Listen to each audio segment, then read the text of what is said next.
લોકોમાં સ્વચ્છતા પ્રત્યે જાગૃતિ આવે અને સ્વચ્છતા છે એને એ પોતાના જીવનમાં વણી લે એવા શુભાશયથી સ્વચ્છતા હી સેવા આ જે ઉજવણી છે એ દરમિયાન જે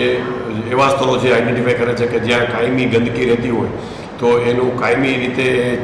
ગંદકીનો નિકાલ કરી અને ચોખ્ખાઈ રહે. પ્લાસ્ટિક જેવા જે પર્યાવરણને બગાડે છે એ બધાનો કાયમી રીતે રિસાયકલિંગ કે અન્ય કોઈ રીતે એનો નિકાલ થાય. જે જાહેર ઉદ્યાનો છે, પછી જે દરિયાઈ વિસ્તારના ચોપાટી જેવા વિસ્તારો છે કે શાક માર્કેટ છે કે પછી જીઆઈડીસીના વિસ્તારો છે કે જ્યાં કાયમી પ્રદૂષણની સમસ્યાઓ રહે છે એ તમામનો ઝુંબેશના રૂપમાં સ્વચ્છતા થાય અને કાયમી છે એ સ્વચ્છતા જળવાય તે પ્રકારનું આયોજન કરવામાં આવે છે. મારી આ તકે